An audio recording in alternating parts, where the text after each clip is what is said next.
We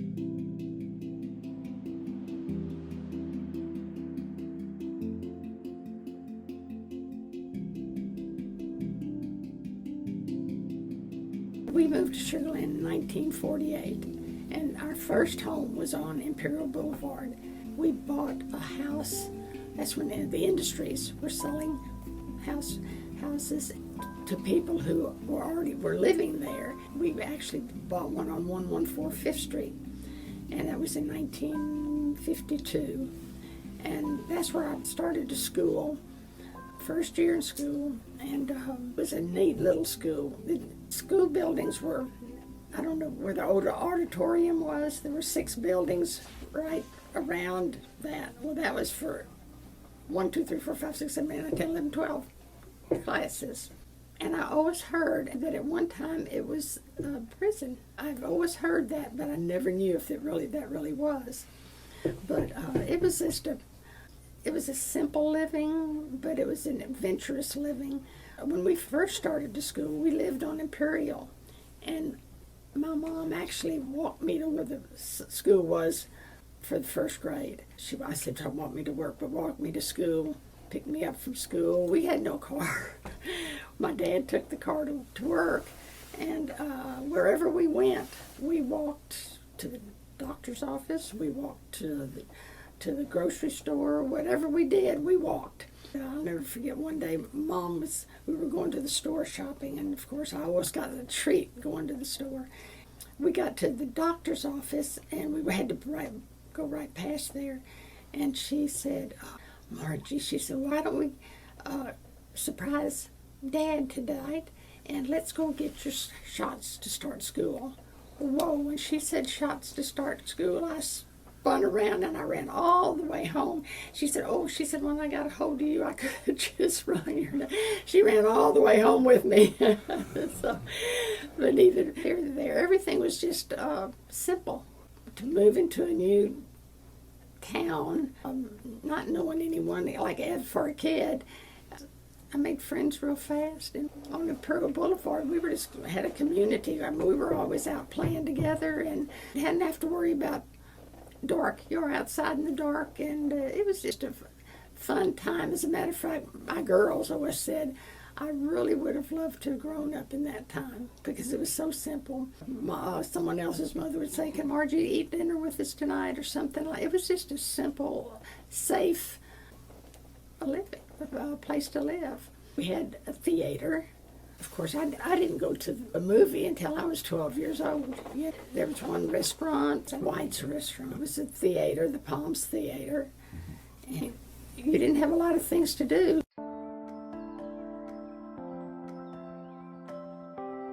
Houston was like, oh my gosh, it was like 30 miles. It seemed for us, it was very, very distant, and we would go see my aunt and uncle every now and then because that was too far to go, very seldom. We'd go to Houston. Now, there might have been people working in Houston, I'm sure.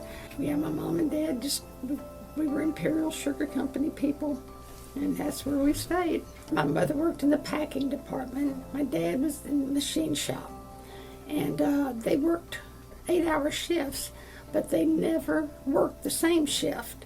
So there was times when Mom was getting off of work at midnight and Dad was coming in. There was one dropping me off at the watchman's gatehouse. And yeah, I was very young. I was in the first grade, but when it was time for Dad to go to work and Mom to get off, it'd wake me up. We'd go to the machine shop. We'd go to the time house where the night watchman was, and they were like, Mr. Tyner, he was the one I remember so well. He was just like a grandpa to me.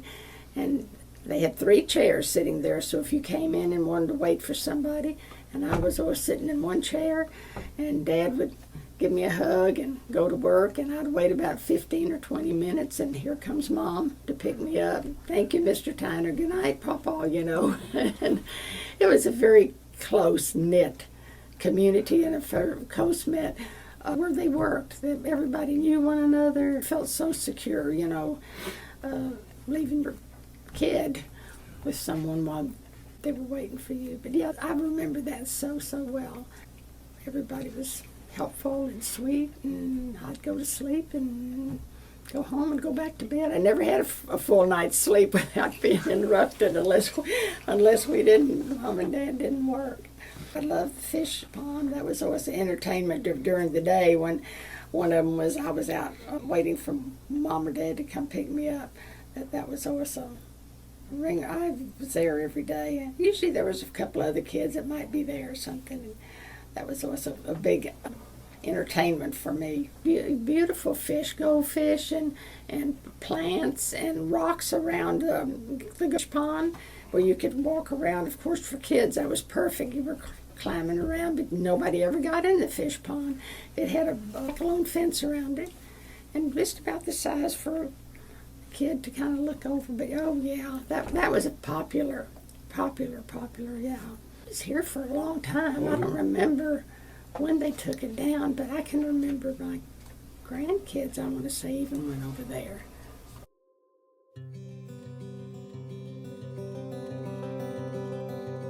It was great. I went there for the full first, second, sixth. Lakeview, yeah, that was a fun place, and I'd go swimming and during the summer. And a student, I was very active in sports, basketball, volleyball.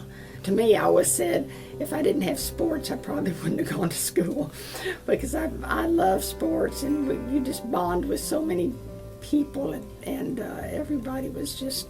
We lived close to one another, and not only were we, basketball players together, we were friends, and I still have a lot of friends that we just still stay communicated with. But I never did learn to swim there. Indoor pool. I never turned loose at the side of the pool. I don't think I'd walk around think I was swimming, and I wasn't, because most of them were. But at any rate, it played for the Gators, and we played for the Vikings. Yeah, so the Gators were Sugar Land. High school, that's when we consolidated from in 61. Yeah, we had sports. We had tennis. I played tennis, volleyball, and basketball.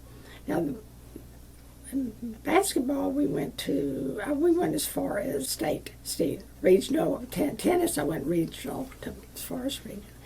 We had a great football team. I always had a football team. Of course, I never had a car, so we rode the school bus all the time. And you make friends on the school bus too, believe it or not. Well, the first thing is when we consolidated, we went to Missouri City, where Dulles is now, and that was where the high school was actually. But in the mornings, the bus would go to Sugar Land here, where the elementary and all that was. All the seniors would get on there, and then buses to Stafford, where Dulles was. There's just one Miss Dulles and Mr. Dulles with each year, so that was the only Miss Dulles. And I was also honored with the friendliest. There was a couple that was, and Wayne Boganier and myself were most friendliest, and then you had most athletic and different ones. But that year was quite an honor for me to be Miss Dulles, and then also the friendliest. And I loved everybody. I never argued or never got in any fight with anybody. Maybe I was chicken, I don't know. I just agreed with everything. To Wharton County Junior College for 2 years. It was quite an adventure, because there again, I didn't have a car. I wasn't a very needy kid, but everybody that went, we had quite a few that went to from Sugar Land to Wharton County Junior College. So they bused us every morning at 6 o'clock at the post office. A school bus came and picked us up, and one of the students drove the bus. I can remember him, Billy Kozak. He wasn't a very good driver either. But at any rate, we'd go all the way to Wharton, and then in the afternoon when school was out, came all the way back. So we left about 6 in the morning and got back about 6 at night. J. Thomas, the singer, he went to Wharton County Junior College, and he was at the Rosenberg post office waiting to get on the bus. that time I felt like everybody's going to college. I need to go to college. But I knew I couldn't afford to go to college. So we went to junior college, and I was majoring in accounting. And I think when I hit my second year, I thought, I don't want to go to college. But I didn't want to disappoint my mom and dad, and everybody else was going to college, So, but then this thing came along, and we started dating. And before I even graduated from sophomore year, it was 2-year college, we had gotten engaged. And so I knew what I was going to do. I was going to get married. So I went to 2 years to junior college and graduated with an associate's in accounting. And always thinking, well, I'll go back. But I never did. I probably should have. At least I could have maybe gotten a bachelor's degree. But it didn't work out because I got married 2 weeks after I graduated. And then I went to WKM to work. And then the next step was, I think it was the industries I worked for. Then the manager of the credit union. Then I worked for Logene Foster for a summer. He needed help, so I wasn't working. So Ernest always found these jobs for me. He said, you know what, Logene's looking for a secretary just for the summer. Well, I helped out there. And then I worked for the city secretary for a summer. Gloria Hall. I worked for Mary Harmon for a summer. And then credit union asked me to go to work for them, and I ended up working 30 years for them. And the last 4 years I was manager. Right now it's Houston Federal Credit Union. It was Sugar Land Employees Federal Credit Union, and then we merged with them and had that building built over there. Post office is. I got married in 1963, which he's been the greatest guy in the world. We've been married 61 years. And my mom and dad fell in love with him. And I always said it's because they didn't think they were ever going to get rid of me. And he was the one that stuck around. So, but yeah, he's been a wonderful husband, a wonderful dad and provider, and strict. But we've had a wonderful life together. We enjoy camping and fishing and hunting. I guess you're kind of lucky. He kind of lucky that I was interested in stuff like that too. But we started with our kids when they were growing up. We started camping in a little pop-up camper. No, actually it was a tent we started camping in, and we just all enjoyed it, and it was just a wonderful life. It was a stressful life too because of his profession, and he was gone a lot. But we were very active. The kids were active in all kinds of sports and everything also, and he was there when he could be there and wasn't when he wasn't. So the big green van was our vehicle, and it was green. Oh my gosh, it was green. And we had 3 big bean bags in the back seat. Of course, that was no seat belts ever. We went everywhere in that van, and sometimes one of the kids would open up the bag and the beans were all drunk out. We'd have to stuff the bag while we're driving. But yeah, that was my favorite vehicle, because there were times when the kids were going to swimming and leaving a little league, and they were changing uniforms and clothes in the green van, But that was my vehicle for sure. But at any rate, we had a fishing boat at first, and then that's where the kids learned to ski on and stuff like that. But then Ernest got the wild hair of a pontoon boat. And best thing in the world. We had more fun on that pontoon boat. We would leave on a Friday afternoon and head to the lake and leave Sunday night, and we'd sleep on the pontoon boat and try to put a little barbecue pit on it one time and cook chicken on it. Well, We didn't realize the seats were so close to the barbecue pit. So the chicken caught on fire, and we were trying to save the boat. we threw the barbecue pit and chicken into the lake, and that went our dinner. But at any rate, we said I probably wasn't as involved as I should have been, because of him being gone, with Ernest being gone so much, and not knowing when he was going to leave and coming back. My time was spent a lot with the kids, with sports, Little League, and was always on the swimming team and things like that. So I was involved with the kids, being involved in the city activities. We were members of the First United Methodist in Sugar Land here, and taught Sunday school.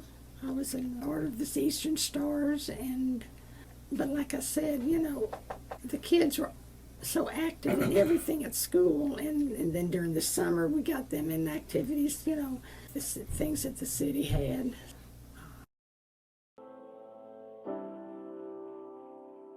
Oh, that first date was something else. He won't forget it. I won't either. It was very interesting. The night he proposed to me, I was real romantic. He was asking me to go and look for an engagement ring, and I says, "An engagement ring?" And he said, "Yeah, I'm going to propose to you, and I want to get the ring you wanted." And he says, "I don't want an engagement ring. I want a wedding band."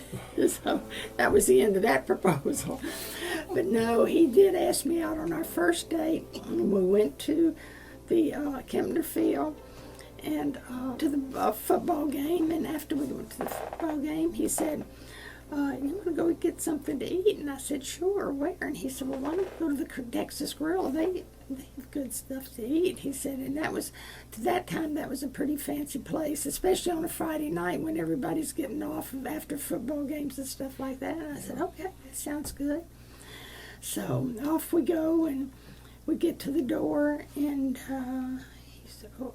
He turns around, he looks at me, he says, "Now, I want you to understand that, and I think everything's going to be okay, but I want you to understand that I stood up a girl tonight to take you to this game and to go eat out." And he said, "She's sitting over there at that table." And I thought, oh my gosh, I thought, she looked nice, but I thought she was eating, and she had a knife in her and a fork in her hand.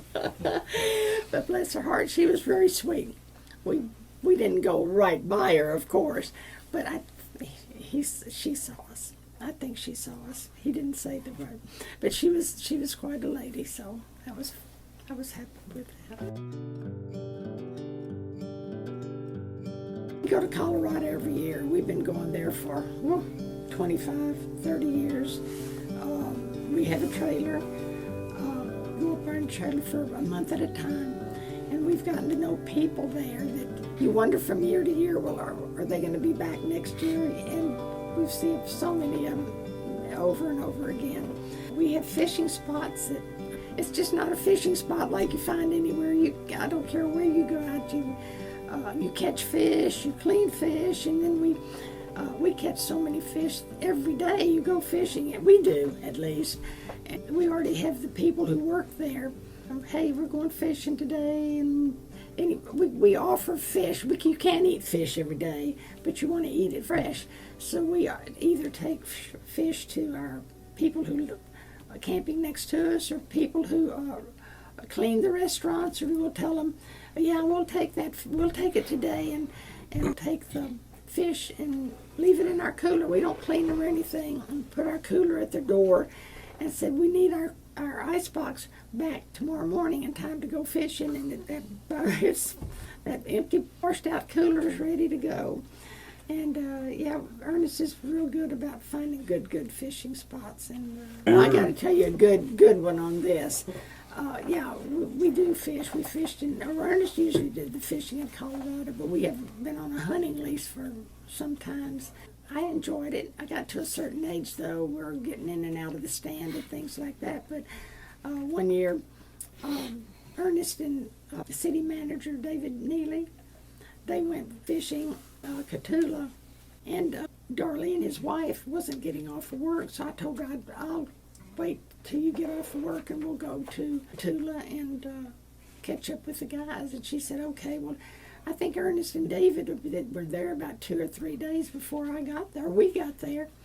So when we got there on Friday night, well, they still hadn't gotten anything. And so they said, do you want to go out? And I said, yeah, I'll go out. And they said, well, we're going to put you over here. They put me in a complete different spot. And I'm glad they did. 30 minutes, I had a 16-pointer. It was so funny because I didn't say anything. You know, we didn't have cell phones then. And I didn't say anything. So here comes him and David. No, nothing in the Pope mobile. It was a rigged up hunting deal. And here they come, and they were laughing and talking. And he said, well, you ready to go? And I said, yeah, but we got to get my deer over here. And they both,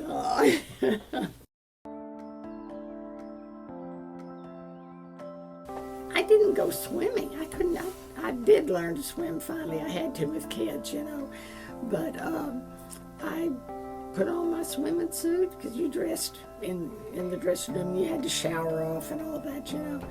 And so I got all good and wet and had those shoes on. Never took them off. And when you walked in the pool, you had the.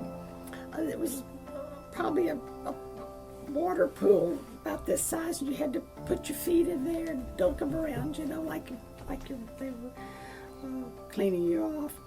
And I didn't even think about it when I was in that little pool, but when I jumped in the pool and I hit that water, I thought, oh my gosh, I've got the tennis shoes on, and how am I going to get out of the pool without anybody seeing me in the tennis shoes? Oh dear. Yeah, that was quite a deal. I never did learn to swim in that pool. I'd go and jump from one wall to the other, and you know, I guess, I don't know if they probably had swimming lessons. I don't know, but I never did learn. It's just, I guess, once your kids get established and things like that, but also, it's just home, and we still have 2 houses here. Ernest's mother and dad's lived in one of the houses we had, and my mother and dad lived in another one. And it was just, as a matter of fact, we've even talked about if something ever happens to us and we need to move or can't afford it or whatever, that we would just move back into Mom and Dad's house on 5th Street. As long as we could take care of ourselves. But it's just, we still have things that bond us here with the rent houses and friends.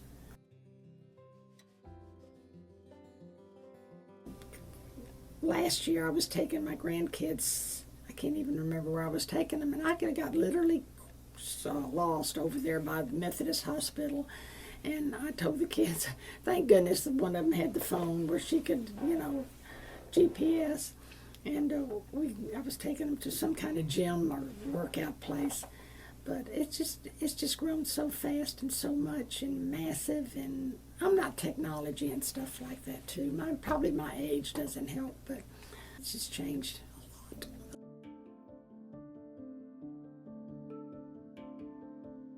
I guess it would be to get involved, and we've had good ours in that. We've had fantastic mayors and council people, and just work with them and get involved. Get involved. You know, if you're not involved, you can't gripe about it. You know, so get involved. And Sugar Land is a good town. It is a good growing town, and they have all kinds of things to do, and it's not like they're just letting it fall to the ground. It's growing, and it's for people who've been here a long time. It's sometimes because you're not used to this type of, like if you were have been gone from here for 30 years and come back, it would be a big change for you, you know. But it's great. I'm Margie Taylor. I'm from Sugar Land, the sweetest town in Texas.